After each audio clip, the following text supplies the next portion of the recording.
शुभविवाह या मालिकेच्या 6 जानेवारीच्या भागामध्ये भूमी आता देवी आईकडे साकडं घालते. आमच्या हातून रागिणी आत्याचा खून झालाय, पण तो चुकून झालाय. आम्ही हे सगळं मुद्दाम बिलकुल केलेलं नाहीये. तुला तर माहिती आहे ना देवी आई, हे सगळं फक्त क्षितिजालासाठी आम्ही करतोय. क्षितिजाला वाचवण्यासाठी त्यावेळेला हे सगळं आमच्याकडून करण्यात आलं होतं. पण पण आता आमच्या मागे ही तर चांगली हातच धुवून लागलेली आहे. काय करायचं, कसं करायचं खरंच कळायला मार्ग नाहीये. तूच याच्यामधून काहीतरी मार्ग काढ. तितक्यात तिकडे आकाश आलंय आणि भूमी, आता आपल्याला या सगळ्यातून जर कोणी वाचवू शकतं तर ती फक्त अपूर्वा आहे.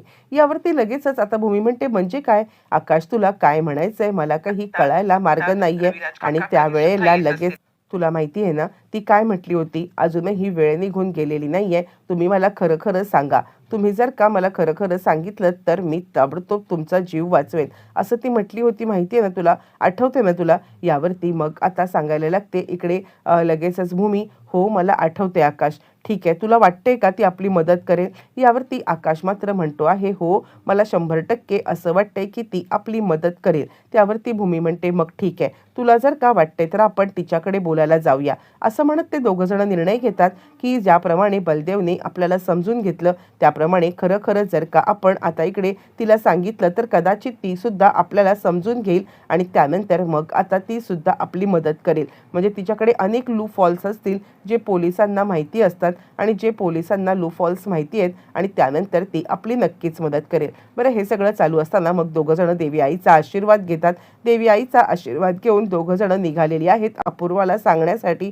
पण त्याच वेळेला भूमीचा पदर देवी आईच्या मंदिरामध्ये अडकतो आणि त्यानंतर भूमी आता मागे वळून पाहते, आपला पदर सोडवते आणि त्यानंतर ती आकाशला म्हणते, आकाश, मला असं वाटतंय की देवी आईने आपल्याला संकेत दिलेला आहे की अपूर्वा आपली मदत करणार नाहीये.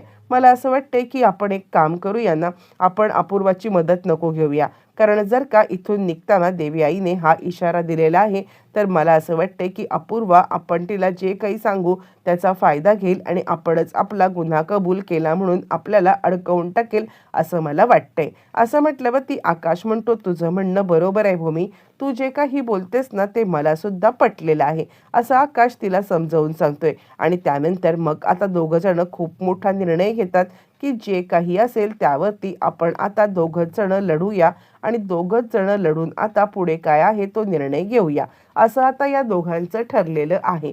बरं, हे सगळं चालू असताना मग तोपर्यंत आता या दोघांचा निर्णय होतो की आपण कुणाची मदत घ्यायची, कुणाची मदत घ्यायची. देवी आईने अपूर्वाची मदत न घेण्याचा संकेत तर दिलेला आहे. इकडे तोपर्यंत अपूर्वा आलेली आहे, आपल्या कॉन्स्टेबलला भेटती आहे आणि ती कॉन्स्टेबलला सांगते, काय पुढची काय खबरबात, म्हणजे पुढे जे मी काही सांगितलंय तसंच करायचं आहे. आणि त्यावरती आता इकडे लगेचच म्हणजे पौर्णिमा ही सुद्धा आता रागिणीला खबरी पोचवत आहे आणि रागिणीला सांगते, आपण जो प्लॅन केलाय ना त्या प्लॅननुसार सगळं काही होत आहे. तोपर्यंत लगेचच अपूर्वा इथे आलेली आहे. तिने मेघ व्यासच्या बद्दल सगळी माहिती काढून त्याला आता बरोबर ट्रॅप करण्यासाठी हवालदाराला सांगितलंय. मग हवालदाराचा कॉल आलेला आहे आणि हवालदार सगळा जो अपूर्वाने प्लॅनिंग केलेलं आहे ते प्लॅनिंगचं कसं आपण वर्कआउट केलं हे तिला सांगतो. अपूर्वाचं आणि हवालदाराचं असं प्लॅनिंग झालेलं असतं की मेघ व्यासला एका रॅन्डम नंबरवरून कॉल करायचा आणि कॉल करून आता इकडे त्याची आई गेली असं सांगायचं. मग त्याला त्याच्या आईचं शेवटचं दर्शन हवं असेल तर सगळं काही खरं खरं सांग आणि आईचं शेवटचं दर्शन तरी घ्यायला जा, असं त्याला सांगायचं. आणि त्यानंतर मग आता सगळ्या गोष्टी त्याने सांगायच्या असं ठरलेलं आहे.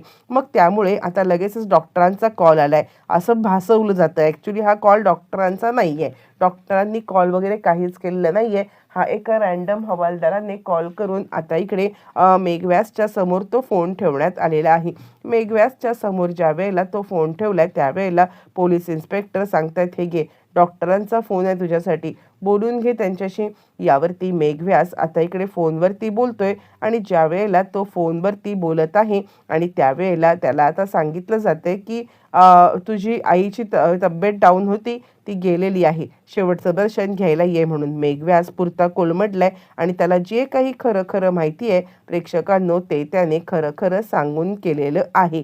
आणि त्यानंतर मग आता तो सांगतोय की मला माझ्या आईला भेटू दे, आईला भेटू दे. आणि त्यानंतर लगेचच आता इकडे सांगण्यात आलेले आहे अपूर्वाने. अपूर्वा सांगते की बरं झालं, आपल्या या सगळ्या गोष्टी आता छानपैकी जुळून आलेल्या आहेत. मेघव्यासला जर का आपल्याला अडकवायचं असेल तर आपल्याला पुढची स्टेप उचलायला पाहिजे. आता त्याच्याकडून खरं खरं सगळं बदवून घेतलेलं आहे. आता मग ह्या आकाश आणि भूमीला अडकवणं आपल्याला सोपं जाईल. अपूर्वा आता चांगलीच खुश झालेली आहे आणि तिला आता मात्र बरोबर रीतीने समजलेलं आहे की काहीही झालं तरीसुद्धा आपण या सगळ्यामध्ये आता लवकरात लवकर ह्यांना अडकवू शकू 100%. तोपर्यंत हे सगळं चालू असताना मग आता आकाश म्हणजे त्यांच्या ह्या दोघांचं असंच चालू आहे की काय करायचं, कसं करायचं, कशा पद्धतीने आपण जर का हे केलं तर काय होईल, ते केलं तर काय होईल.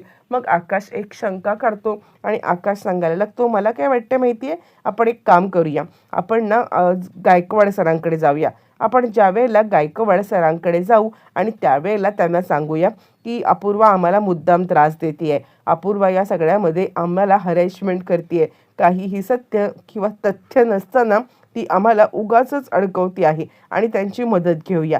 यावरती भूमी म्हणते, हो पण अपूर्वा उगाचच अडकवते याचा काय हे त्यांच्याकडे, किंवा आपण काय पुरावा देऊ शकतो. अपूर्वा काहीही करून शेवटी एक इन्स्पेक्टर आहे आणि एक इन्स्पेक्टर दुसऱ्या इन्स्पेक्टरच्या विरोधात का जाईल, मला तर खरंच काही कळतच नाहीये.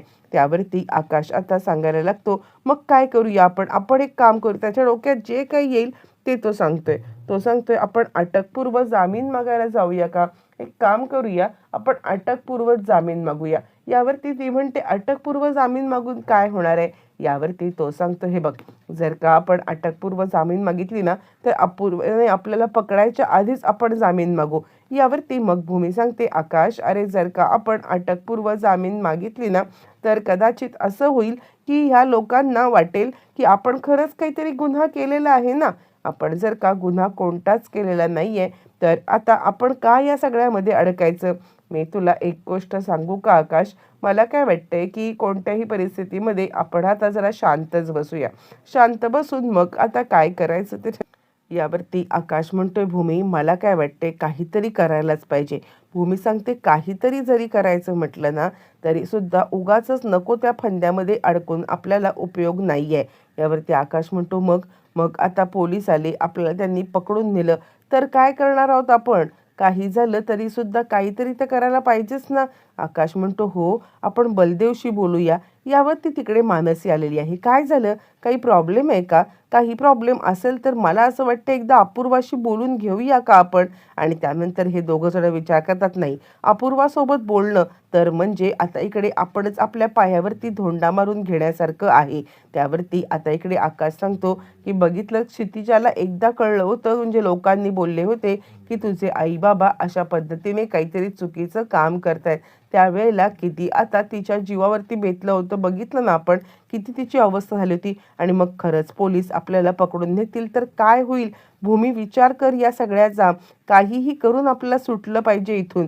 आणि हे दोघं जण खूपच पॅनिक झालेले आहेत. मानसी पुन्हा पुन्हा समजावून सांगते की आपण अपूर्वाशी बोलूया का, तिचं मदत घेऊया का, काय नक्की घडलंय. पण हे दोघं जण काहीच बोलायला तयार नाही आहेत. बरं, हे सगळं चालू असताना भूमी आता आकाशला सांगते, आकाश मला काय वाटतं माहिती आहे का, म्हणजे थांब, आपण ना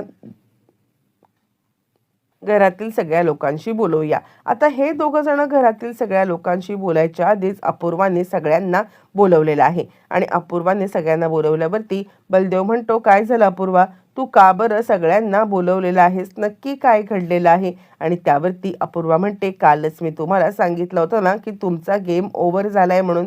त्यानंतर मग आता इकडे आकाशभूमी म्हणते, हे बघ, तू आम्हाला उगाचच अडकवण्याचा प्रयत्न करू नकोस, काय झालंय काय. त्यावरती ती म्हणते, तुमच्याच मुलीने तुमची भांडे फोड केलेली आहे.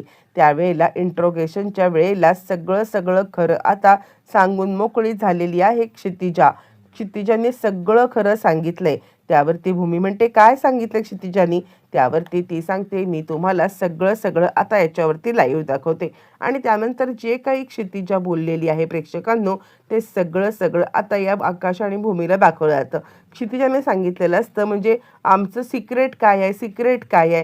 तर आता इकडे क्षितिजा सांगायला लागते, खरं सांगायचं तर आता रागिणी आत्या ही फॉरेनला गेलेलीच नाही आहे. रागिणी आत्या इथेच कुठेतरी आहे. आई बाबा नेहमी बोलत असतात की रागिणी आत्या फॉरेनला गेली नाही हे कोणाला कळलं तर, रागिणी आत्या फॉरेनला गेली नाही हे कोणाला कळलं तर, आणि त्याचमुळे आता इकडे हेच आमचं सिक्रेट आहे. आता हे ऐकल्यावरती इकडे अथर्व, मानसी या दोघांना धक्का बसतो. बलदेवला तर ऑलरेडी हे सगळं माहिती असतं, त्यामुळे बलदेव या सगळ्यामध्ये फार काही विचार करत नाही म्हणा, किंवा बलदेव फार काही बोलत नाहीये म्हणा. पण त्यानंतर मग आता इकडे सांगायला लागते अपूर्वा, कसं आहे ना, म्हणजे लहान मुलं जे काही बोलतात ना ते सगळं खरं असतं. म्हणजे ह्या दोघांची नेहमीच पहिल्यापासून चर्चा होत आहे की रागिणी पटवर्धन कुठेच गेलेल्या नाहीयेत. यावरती बलदेव म्हणतो ठीक आहे, या दोघांची चर्चा होत असेल की रागिणी पटवर्धन कुठेच गेल्या नाहीत, म्हणून आता तुला काय सिद्ध करायचं आहे, तू आता काय सिद्ध करू इच्छितेस. यावरती लगेचच आता इकडे सांगायला लागते अपूर्वा, मी सांगते, मी सगळा प्रकार आता इकडे सांगायला आलेलीच आहे, आणि त्यामुळे ती आता एक छोटासा एक व्हिडिओज बनवून तिने घेऊन आलेला आहे. तिने आता एक डमीचा व्हिडिओ बनवला AI जनरेटेड, जेणेकरून तिला आता तो व्हिडिओ सगळ्यांच्या समोर मांडता येईल, आणि तो व्हिडिओ मांडून आता सगळ्यांच्या समोर तिला सगळं सिद्ध करता येईल. आणि अशाच पद्धतीने तो व्हिडिओ ती समोर आणते, आणि त्याच्यामध्ये ती सांगते की ज्या दिवशी रागिणी पटवर्धन ही आता पोलिसांच्या तावडीतून सुटून गेली होती, त्याच रात्री रागिणी पटवर्धन या आता घरी आल्या होत्या. हा असा AI जनरेटेड व्हिडिओ ती सगळ्यांच्या समोर दाखवते, आणि ती सांगते की त्या परत आल्या होत्या आणि त्यांनी आकाशभूमीला धमकी दिली होती, आणि त्यानंतर आकाशभूमीला धमकी देऊन त्यांनी आता क्षितिजाला छोट्या पळवून निघून गेल्या.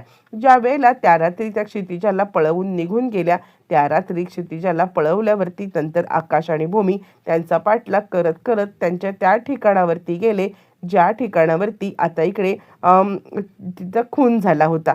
मग हे दोघं जण तिचा पाठलाग करत गेले. त्यावेळेला रागिणी पटवर्धन यांनी छोट्या क्षितिजाला घेऊन आता एका टेम्पोमधून गेल्या. त्या टेम्पोनी त्याला खाली उतरवलं होतं. मग आकाशभूमी त्या टेम्पोकडे गेले. टेम्पोवाल्यांनी त्यांचा पत्ता सांगितला. पत्ता सांगितल्यावरती आकाशभूमी त्या ठिकाणी गेले. त्या ठिकाणावरून मग त्या टाकीच्या इकडे आले. या टाकीच्या इथे आल्यावरती मग आता रागिणी पटवर्धन यांनी आता क्षितिजाला मारण्याचा प्रयत्न केला. मग त्याच वेळेला ह्या दोघांनी त्यांच्या गळ्यात फास टाकला आणि त्यांना मागे ओढलं, आणि त्या पूर्णपणे गेल्या. त्यानंतर त्या टाकीमध्ये आता ह्यांना टाकण्यात आलं. पण ज्या वेळेला माझ्या लक्षात आलं होतं मी ते तिकडची टाकी उकळून सांगाडा काढणार, त्यावेळेला यांनी आता तो सांगाडा बदलला. सांगाडा बदलल्यावरती त्यानंतर मग आता लगेचच यांनी सांगाडा बदलला, आणि त्यानंतर सांगाडा बदलून या दोघांनी ताबडतोब इकडे दुसरा सांगाडा ठेवला, आणि तो सांगाडा काढला आणि आपल्या अंगणात पुरून ठेवला. आकाशभूमी, तुमचा आता गेम संपलेला आहे. आणि त्यानंतर ती आता सांगायला लागते की तुम्ही जे काही केलंत ना ते आता संपलेलं आहे. सगळ्यांच्या समोर आपला गुन्हा कबूल करा आणि तुम्हाला आम्ही अरेस्ट करतोय, असं म्हणत त्यांना पकडून ती तिकडून घेऊन चाललेली आहे. आणि बाहेर तर सगळा सोशल मीडिया सुद्धा आलेला आहे, पत्रकार आलेले आहेत. आकाश महाजन आणि भूमी महाजन यांनी केलेल्या कृत्याबद्दल आता तुम्हाला काय वाटतंय, असं म्हणत ते पत्रकार प्रतिक्रिया घेत आहेत. बरं, हे सगळं चालू असताना रागिणी बाहेर उभी आहे, आणि त्यानंतर रागिणी सांगते आहे ही रागिणी सगळं अगदी नेटाने करते. रागिणी तिची दुश्मनी सुद्धा नेटाने कमवते, आणि तिची दुश्मनी सुद्धा आता या सगळ्यामध्ये सगळ्यांच्यावरती भारी पडते, असं म्हणत इकडे आता रागिणीने आपला गुन्हा सगळ्यांच्या समोर न येण्यासाठी हे जे काही केलेलं असतं आणि त्यानंतर यांना अडकवण्याचा प्लॅन केलाय. तोपर्यंत इकडे क्षितिजाला कळतच नाहीये की आपल्या आईवडिलांच्या सोबत आता काय झालंय. ती आता अपूर्वाला विचारते की आईबाबांना काय अटक करण्यात आलंय. त्यावरती अपूर्वा सांगायला लागते, बाळा, तुझ्या आईबाबांनी असं काही कृत्य केलंय ना की ज्या कृत्यामुळे आता इकडे त्यांना अटक करावं लागलेलं आहे. जी गोष्ट यांना नको आहे तीच गोष्ट घडली.